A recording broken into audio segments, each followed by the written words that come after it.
Hello friends, कैसे हैं आप? बेहतरीन। ये मैं उम्मीद करता हूं कि आप सभी लोग बेहतरीन होंगे और स्वस्थ होंगे। और इसी के साथ जो है मैं ये वीडियो शुरू कर रहा हूं। देखिएगा, वीडियो का शीर्षक है कि भारत के अंदर जो इंडियन स्टॉक मार्केट्स हैं वो क्यों नहीं गिर रहे हैं। ये बहुत सारे जो लोग हैं वो मार्केट के ऊपर नेगेटिव हैं, लेकिन मार्केट क्यों नहीं गिर रही है। तो इस सवाल का जवाब जो है स्टॉक मार्केट में काम करने वाले बहुत सारे लोग जो है जानना चाहते हैं। बहुत सारे लोग जो है बहुत बड़ा कैश लेके बैठे हुए हैं और वो इस इंतजार में बैठे हुए हैं कि मार्केट कब 8,000 या 7,500 आएगी और हम उस मार्केट में निवेश करेंगे। तो यहां पर जो इस वीडियो के अंदर मैं आपसे बात कर रहा हूं वो उन्हीं पहलुओं पर बात कर रहा हूं कि मार्केट गिर क्यों नहीं रही है। मार्केट में ऐसा क्या फंडामेंटल है कि जो है मार्केट को गिरने नहीं दे रहा। मार्केट टेक्निकल ग्राउंड्स पे तो स्ट्रॉन्ग लग रही है, लेकिन फंडामेंटली सब लोग वीक बोल रहे हैं। लेकिन ऐसे वीक फंडामेंटल्स में कौन से ऐसे फंडामेंटल्स हैं, ऐसी कौन सी वैल्यूएशंस हैं जो मार्केट को रोके हुए हैं, कब तक रोक पाएंगी, ये एक बड़ा सवाल है। इन सभी सवालों के जवाब जो है मैं देने की कोशिश आपको करूंगा और ये एक बेहतरीन वीडियो है सीखने के लिए। और मैं तो बोलता ही हूं आपको, सीखोगे तो कमाओगे, सीखोगे तो कमाओगे। तो इस प्रिंसिपल के साथ जो है ये मैं वीडियो आपके साथ शुरू कर रहा हूं। और यहां पर देखिएगा, जैसा कि आप वीडियो का कंसेप्ट समझ रहे हैं कि इसका एक पार्ट तो कम से कम जरूर आएगा, क्योंकि पार्ट 1 लिखा हुआ है रिप्लेसमेंट वैल्यू। तो ये रिप्लेसमेंट वैल्यू क्या होती है पहले समझिएगा। रिप्लेसमेंट वैल्यू का मतलब होता है कि जो आज आपके पास चीज है अगर आप उसको बदल कर दूसरी चीज लेके आएंगे उसी तरीके की या उससे अच्छी एफिशिएंसी की, तो उसकी क्या वैल्यू होगी। मान लीजिए आज आपका टीवी खराब हो जाता है तो टीवी को बदल के आप कितने रुपए में लेके आएंगे। मान लीजिए आपने टीवी कभी 10,000 रुपए में लिया था और आज आप उस टीवी को बदल के लेके आएंगे तो वो 15,000 रुपए का होगा। या हो सकता है कि आपने वो टीवी तो 20,000 रुपए का लिया था, लेकिन वो डेप्रिशिएट होते होते आज 4,000 रुपए का हो गया। आप उसको बदलने जाओगे तो 15,000 रुपए लगेंगे आपके। या आपने कोई 50,000 रुपए का टीवी लिया था, वो घटते घटते घटते 20,000 रुपए का रह गया, जब तक आप 20,000 रुपए का रह गया। और आज वैसा ही टीवी आप लेने जाओगे तो 75,000 रुपए का आपको आ रहा है। तो that is a replacement value, कि अगर आप उस चीज को रिप्लेस करने लगे उसी तरीके की जो दूसरे लोग अगर उसी चीज को आज लगाएं जैसी चीज आपके पास है, तो उसके कितने पैसे लगेंगे। That is a value of replacement. तो ये जो रिप्लेसमेंट की वैल्यू है, इस कंसेप्ट को समझना है। तो एक पहली जो बात है मैं आपके साथ बात कर रहा हूं कि जो रिप्लेसमेंट वैल्यूज हैं कंपनीज के बिजनेस की, वो जो है कुछ स्पेशल टाइप की जो कंपनीज हैं उनके शेयर प्राइस को गिरने से रोक रही हैं। जनरली इंडिया के अंदर जो वैल्यूएशंस होते हैं या वर्ल्ड में जो वैल्यूएशंस होते हैं वो कैश फ्लो मॉडल्स पर या अर्निंग मॉडल्स पर होते हैं। क्योंकि जो भी अर्निंग्स होती है वो अर्निंग्स वास्तव में वैल्यूएशंस की जान है। किसी भी बिजनेस की वैल्यूएशंस के अंदर जो अर्निंग्स है और जो ग्रोथ है वो बहुत ही इंपॉर्टेंट रोल प्ले करती हैं। लेकिन यहां पर एक दूसरा कंसेप्ट निकल कर आ रहा है, और जिस कंसेप्ट ने इस मार्केट को रोका हुआ है, मार्केट के काफी एनालिसिस्ट ये बात समझते हैं कि ये जो कंसेप्ट है ये इसको रोके हुए है। तो रिप्लेसमेंट वैल्यू जो कंसेप्ट है, आइएगा हम इसकी बात करते हैं। देखिएगा, आज की डेट में अगर आप किसी भी कंपनी के बिजनेस को रिप्लेस करें तो उसकी वैल्यू को बोलते हैं रिप्लेसमेंट वैल्यू। मैं आपको जस्ट एग्जांपल से आपके साथ कुछ बातें करूंगा तो आपको ये सारी बातें समझ में आती हुई है। मान लीजिएगा, मैं आपको एक एग्जांपल दे रहा हूं कि एचडीएफसी बैंक या आईसीआईसी बैंक की एक सीपी के अंदर जो है एक प्रॉपर्टीज है जो उन्होंने किराए पे ली हुई है।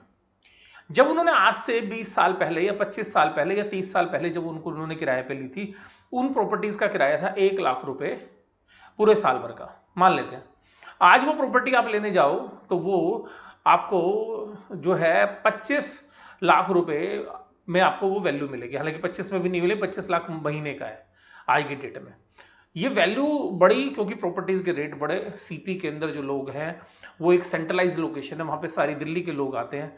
सारे जो प्राइम लोकेशंस के जो भी बिजनेसेस हैं उनके जो है हेड ऑफिस जो है सीपी के अंदर ये लोकेटेड है।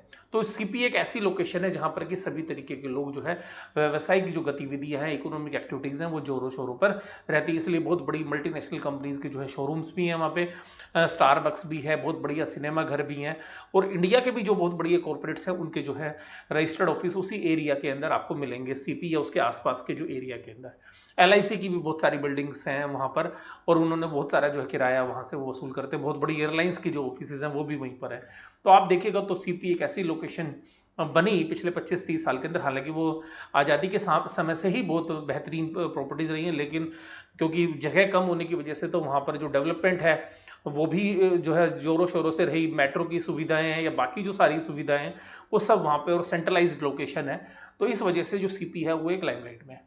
तो मैं आपके साथ बात कर रहा हूँ कि मान लीजिएगा जो प्रॉपर्टी आपको 1 लाख रुपए के किराए में मिलती थी, आज उसकी रिप्लेसमेंट वैल्यू 25 लाख रुपए है, और आपने लैंडलॉर्ड के साथ एक एग्रीमेंट कर रखा 50 साल का कि जी आपको ये पैसे, हम आपको जो एग्रीमेंट है उसमें 10% इंक्रीज करके देते रहेंगे, तो नॉर्मली जो रेंट एग्रीमेंट होता है। लेकिन प्रॉपर्टीज के रेट बीच में जो है एकदम बहुत तेजी से बढ़ गए, जिसकी वजह से रेंट की वैल्यू बढ़ गई। अब जिन बैंकों के पास वो प्रॉपर्टीज हैं, और ये केवल सीपी में नहीं है, उनके पास और दूसरी जगह पर भी हैं, अगर आज वहीं पर कोई दूसरा बैंक आके उस लोकेशन पे प्रॉपर्टी किराए पे लेता है उनको कंपीट करने के लिए, तो उनको आज का बाजार भाव देना पड़ेगा।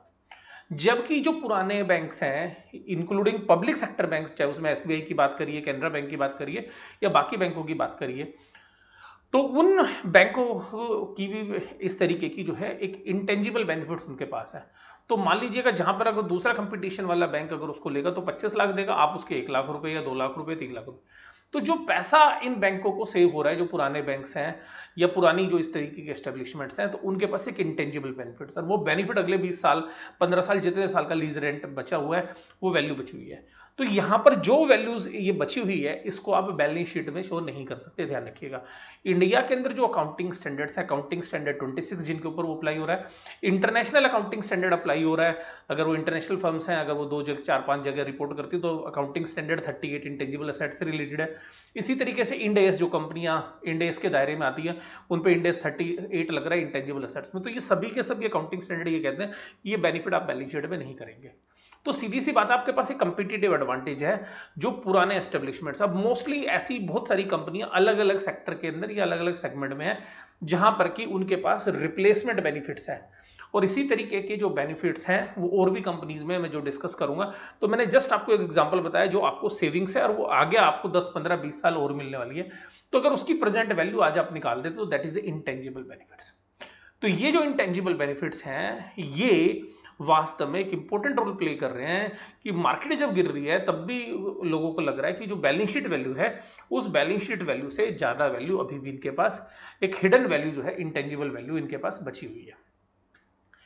तो उस बिजनेस को आज रिप्लेस करें किसी दूसरे से तो उसको जो है आज भी चैलेंज मिलेंगे। तो हालांकि मैं उसको एक अलग वीडियो के अंदर जो है आपके साथ बात करूंगा, क्योंकि बहुत सारे लोगों के मन में ख्याल आ रहा होगा तो आईडीएफसी फर्स्ट बैंक तो सर नया है, उसके पास वो नई ब्रांच लोकेशन खोल रहा है। तो मैं ये नहीं कह रहा कि ये सारे बैंकों को हर जगह फायदा मिल रहा है, लेकिन 10-15-20% लोकेशन पर उनको इस तरीके के बेनिफिट्स हैं, इसमें कोई डाउट नहीं है। तो बड़े बैंकों के पास या जो बड़े ऑर्गेनाइजेशंस के पास इस तरीके के बेनिफिट है। तो मैंने आपको सबसे पहली बात बताई कि जो रिप्लेसमेंट वैल्यू है वो आपको किस तरीके से बेनिफिट दे रही है, तो ये फायदा आपको पता चल गया। दूसरी बात बता करते हैं कि इंडेक्स की कुछ और कंपनियां, जैसे कि ऑटोमोबाइल्स में कुछ कंपनियां, जैसे हीरो होंडा है, धारूड़ा के अंदर बिजनेस करती है, गुड़गांव के पास एक धारूड़ा जगह है, तो वहां पर उनकी जो लोकेशन, अब इस लोकेलिटी के अंदर अगर आप बात करें तो सारे ऑटो एंसिलरी प्लेयर्स हैं गुड़गांव के अंदर, चाहे मारुति उद्योग लिमिटेड की बात करें, चाहे हीरो होंडा की बात करें या होंडा मोटर्स की बात करें, तो इन सब की जो ऑटोमोबाइल्स की जो बड़ी इंडस्ट्रीज हैं वो यहाँ पर जो है काम करती हैं, और उनके सब के जो स्पेयर पार्ट्स बनाने वाले हैं, ऑटो एंसिलरी वाले हैं, वो सब भी आसपास जो है एरिया में बैठे हुए हैं। तो सीधी सी बात है, जो इनकी अप्रोच है, जहां से इनको ये माल रॉ मटेरियल मिलता है, जहां से ऑटो एंसिलरी मिलती है, वो सब इनको सुविधाएं उपलब्ध हैं, चाहे वो आपको अवेलेबिलिटी ऑफ मशीनरी की बात करें, अवेलेबिलिटी ऑफ रॉ मटेरियल की बात करें, और या स्किल्ड लेबर की बात करें, और लेबर के अलावा भी अगर आप मैनेजरियल, ऑपरेशनल या टेक्निकल्स बात करें तो वो सारे एडवांटेजेस उनके पास हैं। तो अगर आज उस बिजनेस को, जो उन्होंने प्लांट के अंदर पैसा लगाया हुआ है, बिल्डिंग के अंदर पैसा लगाया हुआ है, लैंड के अंदर जो पैसा लगाया हुआ है, वो बहुत पुरानी कीमत पे लगे हुए हैं, उनमें हालांकि डेप्रिशिएट हो गया, उनकी वैल्यू बेशक से कम हो गई है, लेकिन आज उस प्लांट को जब आप रिप्लेस करने जाओगे तो जो बैलेंस शीट में वैल्यूज है उसको बदल के करीबन 2 या 2.5-3 गुना तक पैसे आपके लग जाएंगे। अगर आज उन प्लांट को रिप्लेस करने जाओ, वही जगह लो, क्योंकि देखिएगा जो लैंड है वो भी बुक वैल्यू के ऊपर ही जनरली शो करती हैं कंपनीज। हालांकि जो अकाउंटिंग स्टैंडर्ड्स है वो अलाउ करते हैं कि आप रिवोल्यूशन मॉडल पर भी ले सकते हैं आज की डेट में जो नए अकाउंटिंग स्टैंडर्ड्स है, लेकिन मोस्टली केसेस में कॉस्ट के ऊपर वैल्यूज है। तो वो जो रिप्लेसमेंट कॉस्ट जो उन कंपनीज के अंदर है, तो उस बिजनेस को कंपीट करने के लिए अगर कोई दूसरा उस तरीके का बिजनेस आज लगाना चाहे तो उसको बहुत सारे पैसे खर्च करने पड़ेंगे। तो स्टॉक मार्केट गिरने से पहले इन सभी चीजों का आकलन कर रही है कि मैं कहीं गिर जाऊं और बाद में मुझे पता चले कि मैं तो गलत आ गई, तो ये मार्केट की अलग ही फितरत है, मार्केट एक जगह तो रुकेगी नहीं, लेकिन मिस्टर मार्केट इस चीज को कंसीडर कर रही है, इस बात को समझ लीजिए। तो सिंपल सी बात यह है कि इसी तरीके के जो हीरो होंडा के state of the art technology से जो उनका पूरा जो है धारोडा वाला प्लांट है, जो बाकी गुड़गांव वाले प्लांट्स हैं, वो बेहतरीन प्लांट्स हैं। तो वहां पर सब तरीके की जो उनको बेनिफिट्स है, उनके बाद दूसरा बेनिफिट है उनको इकोनॉमीज ऑफ स्केल का। लेकिन इकोनॉमीज ऑफ स्केल अभी उनके लिए जो है गलत तरीके से काम करेगी, क्योंकि मार्केट में डिमांड नहीं होगी, तो इकोनॉमीज ऑफ स्केल जो है उनको परेशान कर सकती है। तो मार्केट अभी क्या करेगी उसके बारे में मैं अभी थोड़ी देर बाद आपसे बात करूंगा। उसके बाद देखिएगा इसी तरीके की बिग एस्टेब्लिशमेंट्स हैं जो हमारे निफ्टी का या सेंसेक्स का भी पार्ट हो सकती हैं, जिसमें मारुति उद्योग लिमिटेड है, महिंद्रा एंड महिंद्रा है, आइसर मोटर्स है, टीवीएस मोटर्स है, बजाज ऑटो है, सीमेंट प्लांट्स लगा लीजिए जैसे अल्ट्राटेक के सीमेंट प्लांट्स हैं, श्री सीमेंट्स है, उनके डिस्ट्रीब्यूशन नेटवर्क देखिएगा श्री सीमेंट का कितना जबरदस्त है, अल्ट्राटेक का जो है डिस्ट्रीब्यूशन नेटवर्क है, तो उसकी रिप्लेसमेंट वैल्यू जो है मार्केट अभी लगा रही है। एसीसी की बात कर ले, अंबुजा सीमेंट की बात करें, यूपीएल की बात करें। और ऑटोमोबाइल्स में क्या हुआ था कि पिछले साल जो मंदी थी उसके बाद जो है मार्केट काफी करेक्ट कर चुकी थी पहले ही, तो इसलिए आप देखिएगा अगर 12,400 से भी निफ्टी की अगर हम बात करें तो गिरावट जनरली फाइनेंशियल्स में, बजाज फाइनेंस में, बजाज फिनसर्व के अंदर, एचडीएफसी के अंदर, हालांकि मैं ये नहीं कह रहा कि बहुत ज्यादा है, लेकिन 10-5% की जो 10-15% की जो है एचडीएफसी लिमिटेड के अंदर, आप बात करिए आईसीआईसी बैंक के अंदर, एक्सिस बैंक के अंदर, तो ये जो दिग्गज बैंक है एसबीआई के अंदर, तो जनरली जो इंडेक्स है वो फाइनेंशियल्स की वजह से वीक है। और फाइनेंशियल्स में इंटेंजिबल्स वैल्यू इतनी ज्यादा है नहीं, और मैं हालांकि जो रेंट वाली जो वैल्यूज हैं ये कुछ लोकेशंस पर उनको है एडवांटेज, मैंने आपको समझाने के लिए आपको बताया कि इंटेंजिबल वैल्यूज ऐसे निकालते हैं तो जो आप अच्छे से समझ पाए। तो इस तरीके की जो इंटेंजिबल्स वैल्यूज जैसे मैंने आपको बैंक के केस में बताया, इसी तरीके से रिप्लेसमेंट वैल्यूज है, अगर इन बड़े प्लांट्स को आज आप रिप्लेस करने जाओगे तो यहाँ पे जो है प्रॉब्लम्स आ सकती हैं किसी भी दूसरे कंपटीटर को। तो एक तरीके का जो है एंट्री बैरियर जो है दूसरे बड़े प्लेयर्स के लिए यहाँ पर है। तो यहां पर एक जो बेनिफिट है उसकी वजह से मार्केट इस तरीके की जो शेयर्स है उनकी ज्यादा पिटाई नहीं लगा रही। इवन जो खराब रिजल्ट आने के बाद भी, देखिएगा महिंद्रा के खराब रिजल्ट आने के बाद भी शेयर्स ऊपर की तरफ जो है भग गया। अब ये भगने का कारण क्या रहा ये मैं अब आपके साथ डिस्कस कर रहा हूं।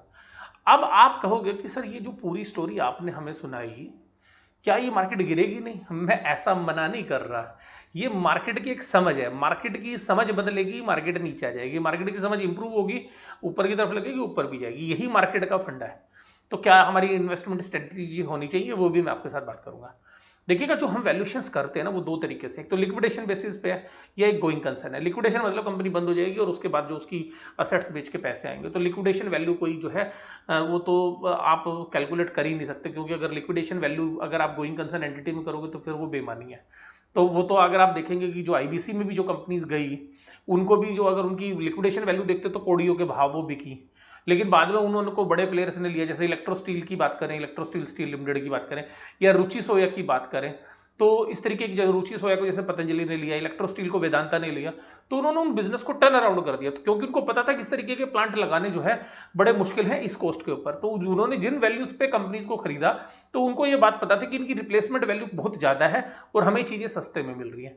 हालांकि शेयरहोल्डर्स को इतना फायदा नहीं हुआ, चाहे रुचि सोया की बात करें चाहे इलेक्ट्रो स्टील स्टील लिमिटेड की बात करें, लेकिन वो जो स्मार्ट बिजनेसमैन थे उनको पता था कि भाई साहब ये चीजें मुझे सस्ती मिल रही हैं, और इसी तरीके से बैंकों को ये था कि हेयर कट करके हमें कुछ पैसा मिल जाए। तो ये कंसेप्ट देखिएगा वहां पर भी काम कर रहा था। तो ये जो रिप्लेसमेंट वैल्यू वाली जो बात है ये यहां पर बिजनेस के अंदर किस तरीके से काम कर रही है।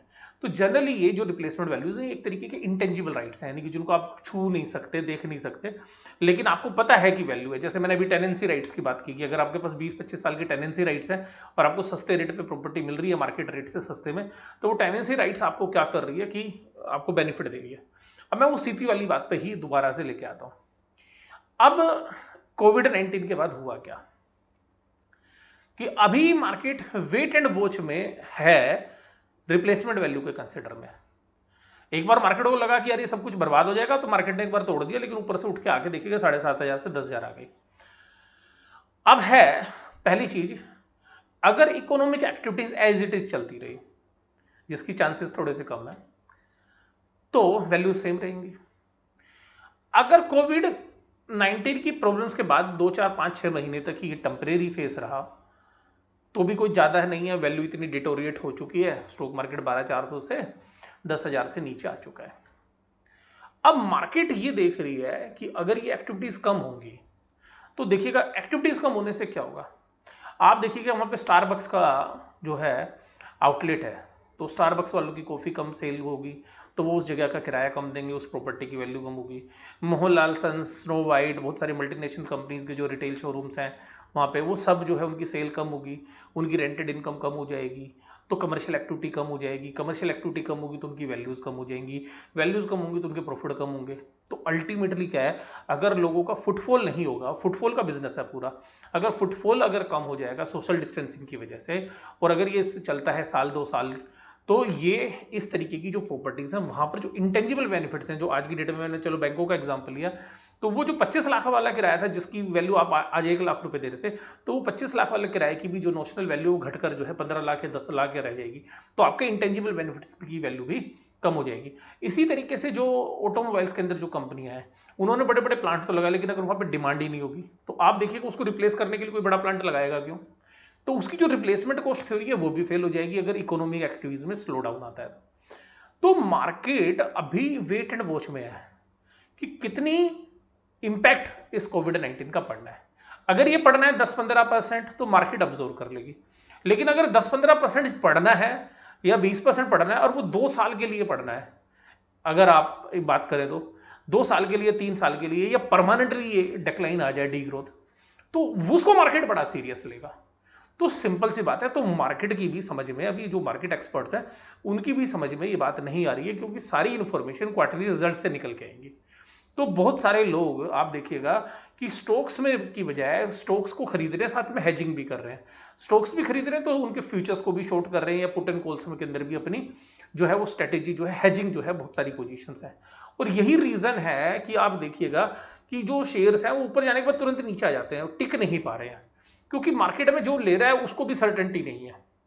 और यही रीजन है, और जिसको नीचे गिर रहा है उसको भी सर्टेनिटी नहीं है कि यार कहीं और ना गिर जाए, कहीं और प्रॉब्लम सीवियर ना हो जाए।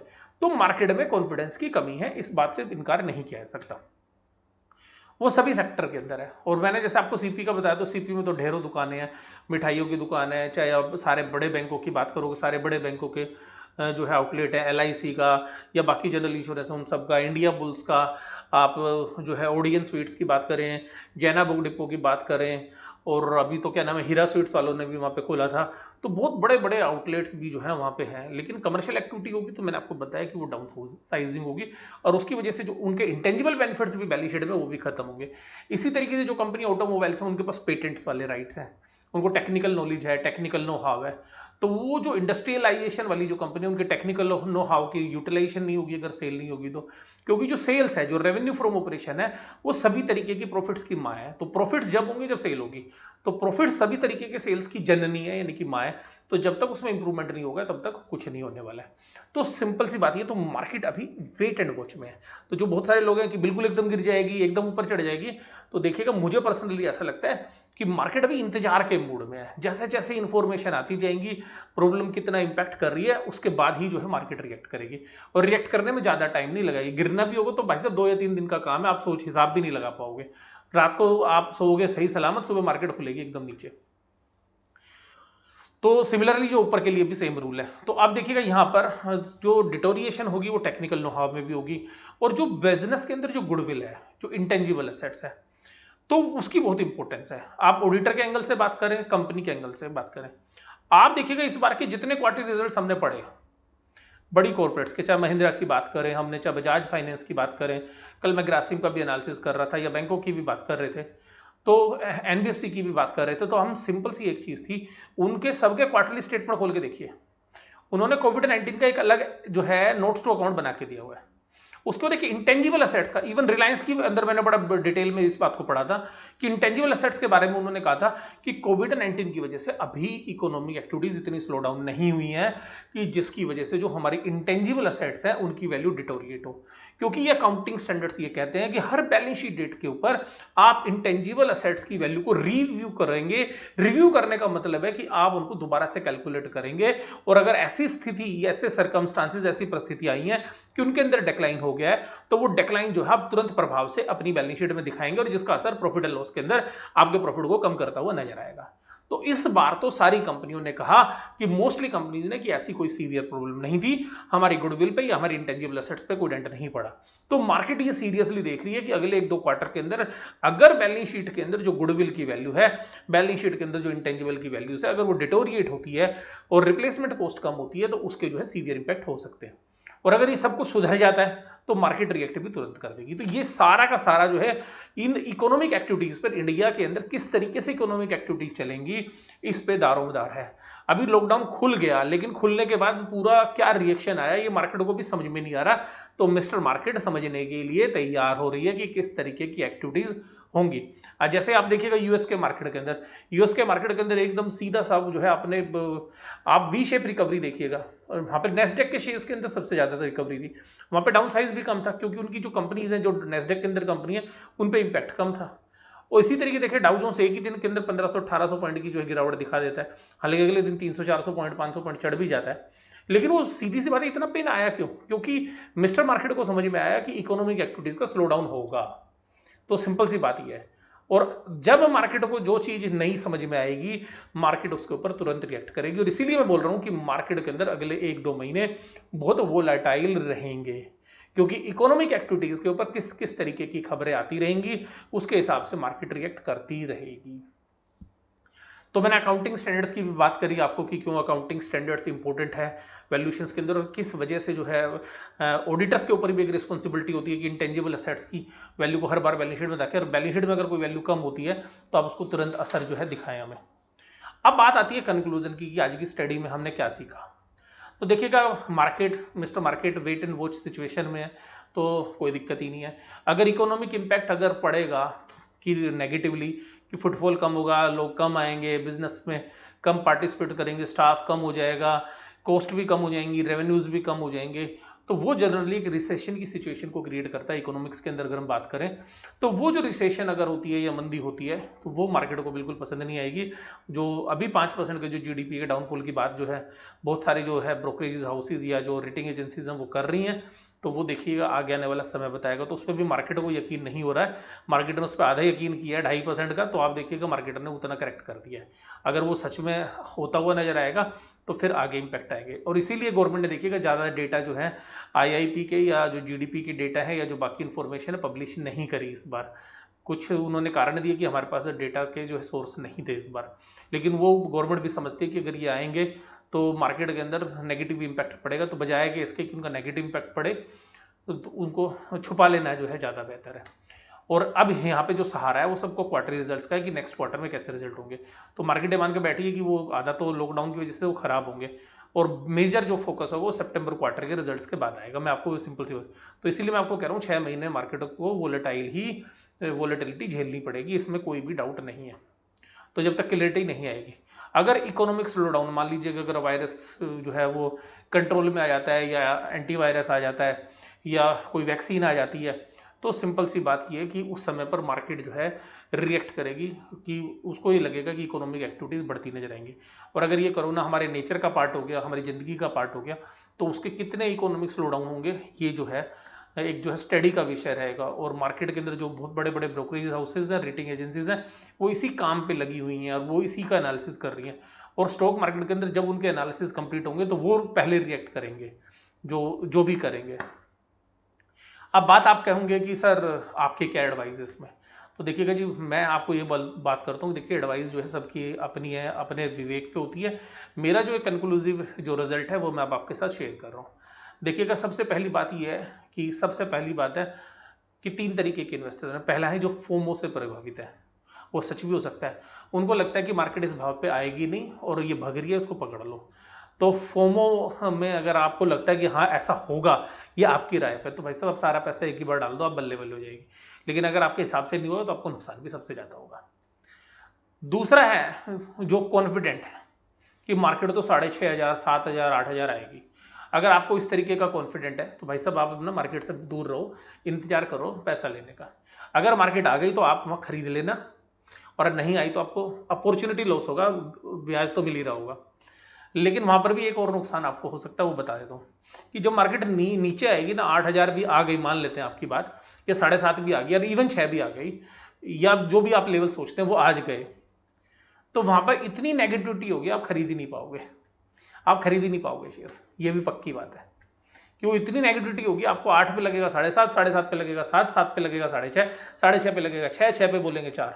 ये मार्केट का दस्तूर है, तो आपको अपना ब्रेन से काम करना है। अब पोजीशन नंबर है 3, तो मैंने आपको वो भी बता दिया कि आप कितने। तीसरा ये है जो न्यूट्रल है, no bull no bear. Market के इंडेक्स को नहीं देख रहे, शेयर स्पेसिफिकली देख रहे हैं कि ये शेयर्स है, ये इसकी स्ट्रेंथ है, ये इसमें अपॉर्चुनिटीज है, ये इसकी वीकनेस है, ये मुझे इस भाव पे मिलेगा, मैं इसको धीरे धीरे करके खरीद लूंगा। इस भाव पे आएगा थोड़ा खरीद लूंगा, इससे नीचे आएगा तो मैं थोड़ा और खरीद लूंगा, इसके नीचे आएगा तो मैं थोड़ा और खरीद लूंगा। ना वो ऑप्टिमिस्टिक है ना वो पैसिमिस्टिक है, वो न्यूट्रल है। मार्केट गिर रही है, अच्छे भाव पे शेयर मिल रहे हैं, वो खरीद के अपने पोर्टफोलियो में जोड़ने लग रहा है। उसको लग रहा है कि अभी मार्केट नहीं चलेगी, मार्केट ऊपर आ रही है, 10-15% के प्रॉफिट आ रहे हैं, बुक कर रहा है, ऑप्टिमिस्टिक है लॉन्ग टर्म के लिए, उनको अपने पोर्टफोलियो में सजा के रख सकता है। तो ये आपकी स्ट्रेटेजी के ऊपर, आपका दिमाग क्या काम करता है, इस पर ज्यादा डिपेंड करता है। तो ये तीसरे वाले जो लोग हैं, मुझे ऐसा लगता है पर्सनली कि ये तीसरे वाले सबसे ज्यादा समझदार है। ना जो फोमो से अफेक्टेड है कि सारा खरीद के एक ही बार डाल दिया, जो या सारा इंतजार करके बैठे हैं। और तीसरे तरीके के जो लोग हैं, थोड़ा खरीदते भी हैं नीचे जाने पे, थोड़ा ऊपर आने पे बेचते भी हैं, एक पोर्टफोलियो का एक हिस्सा अपना साइड में रखा हुआ है। अगर मार्केट ऊपर चलेगी तो वो पोर्टफोलियो बढ़ जाएगा, मार्केट नीचे गिर गई तो पैसा रखा हुआ है नीचे और खरीद लेंगे, और नीचे जाएगी तो और खरीद लेंगे। तो स्टॉक स्पेसिफिकली वो सोच रहे हैं बजाय के मार्केट स्पेसिफिकली। फिर भी मैं बात करूंगा कि जो एनबीएफसी है और जो बैंकिंग है उसकी वजह से मार्केट नीचे आई है। अगर मैं आप रिप्लेसमेंट कॉस्ट थ्योरी को लगे तो आप जो मोस्टली जो शेयर्स जो ऑटोमोबाइल्स के अंदर है, वो तो 12,400 पे भी इन्हीं लेवल के आसपास ही घूम रहे थे। तो क्योंकि उनके रिजल्ट तो पहले से ही खराब आ रहे थे, तो वो मार्केट उनको ज्यादा रिएक्ट नहीं कर रही है। तो मार्केट को अभी एनबीएफसी से और बैंकों से ज्यादा डर लगा, इसीलिए 12,400 से जो नीचे की रैली है इसके अंदर इन्होंने ही सबसे ज्यादा, फाइनेंशियल्स ने ही गिरावट किया। उसके बाद अगर बात यहां पे करें कि अब सर इसमें कैसे करें हम, तो देखिएगा इसके अंदर आपके दो तरीके हैं। पहला तरीका है कि आप म्यूचुअल फंड वालों को पैसा दे दो और एसआईपी में डालते रहो।